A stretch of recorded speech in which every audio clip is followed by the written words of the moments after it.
Struggling with calf pain while running?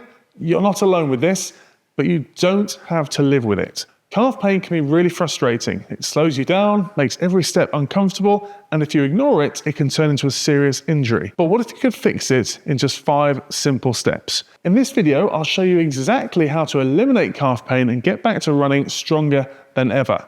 Let's get into it. So, why does calf pain happen in the first place? For most runners, it comes down to one of 3 things. Firstly, overuse, pushing your mileage and intensity too fast without enough recovery between hard runs. Second, tight muscles. If you skip stretching and mobility work, your calves will stay stiff and prone to strain.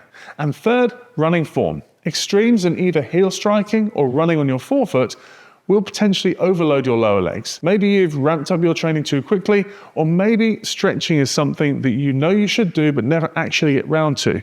Does that sound familiar? The good news is that you don't need complicated solutions.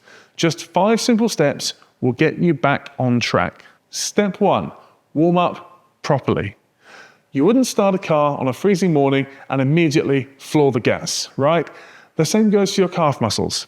A simple warm up preps your calves for the demands, the stresses and strains of running.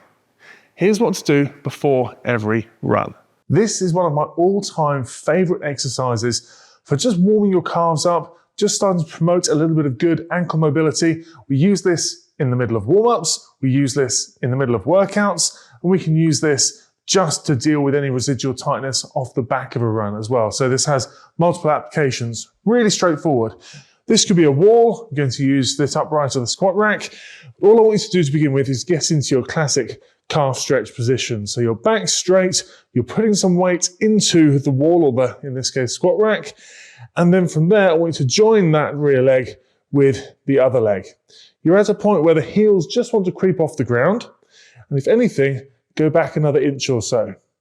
From there, I simply want to push down with one heel, then the other. Keeping the feet straight to start with. We're going to go left, right, right. Just working through the given count for the given day's workout. Every time you put the heel down on the ground, you should feel a stretch in that side calf.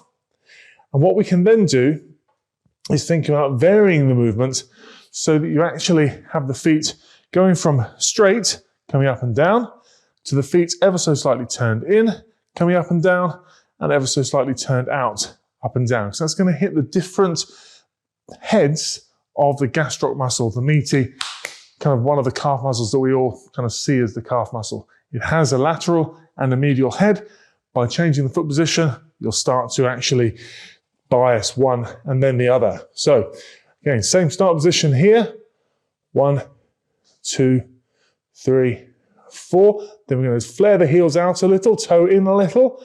And you'll feel that hits a slightly different area. And then we can do the same ever so slightly toed out. You'll find, depending on if and where you're tight through your calves, one variation over another will hit a spot for you. Listen to your body. Do more of what it feels like you need more of a stretch for. Even just a few minutes of this can make a massive difference. Now, step 2 is to strengthen your calves. Tight, painful calves are often weak calves. If your calf muscles aren't strong enough to handle your training, they're going to fatigue faster, tighten up, and start to hurt. The fix? Strength training. Try single leg calf raises, 3 sets of 12 per side, or eccentric heel drops, slow, controlled, lowering your heel down off a step to build resilience in your calves. When your calves are stronger, they won't get as worn out so quickly, and that means less pain, less tightness. Step 3 is to improve mobility.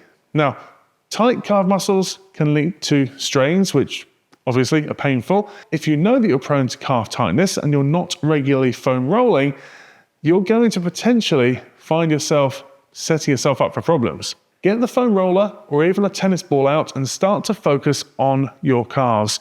If you have a history of calf problems, check out the calf rehab cheat sheet I've put together and linked in the description below. It's full of resources, targeted exercises and workouts that will help you overcome these calf problems and run pain-free once and for all. Now, step 4, and honestly, this is the most important factor.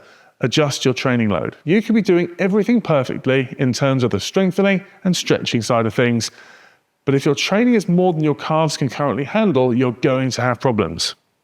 Most running injuries don't happen all at once. They build up over time, usually because of too much too soon. Instead of ramping up your mileage overnight, build up gradually in small weekly increments. I'll leave a link to a video in the description where I explain training load in detail and propose a better solution than the old 10% rule. Also, mix in rest days. Your body needs time to recover. And don't forget about cross-training, activities like cycling and swimming, which keep you fit without adding that extra load, that extra stress on your calves. Train smarter, listen to your body, and you'll be way more likely to stay injury-free. Step 5, fix your running form. Bad form puts extra stress on your calf muscles. And if your running mechanics are off, you're making things harder for yourself without even realizing it. Here's what to focus on.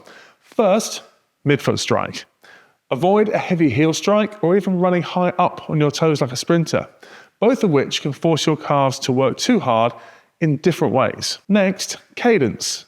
If you find yourself down in the 150s, 160s, then just gently work to elevate your cadence by 5 to 10%, just so we can get up into the kind of 170s range. That 170 kind of range for a lot of us is a good sweet spot for multiple different paces. Your cadence should change your pace, and 180, which is so often positioned as the kind of magic number, isn't for everyone. It might be that going from 168 to 174 is plenty to feel that you've made a change and you're not overstriding as much. So have a play with that, and just know that as you increase your cadence, you'll feel a little bit lighter underfoot, but don't do it to the point where you feel really choppy and running up on your toes, because that could be counterproductive. Finally, your posture. Keep your core engaged and your shoulders relaxed for a better, efficient running form.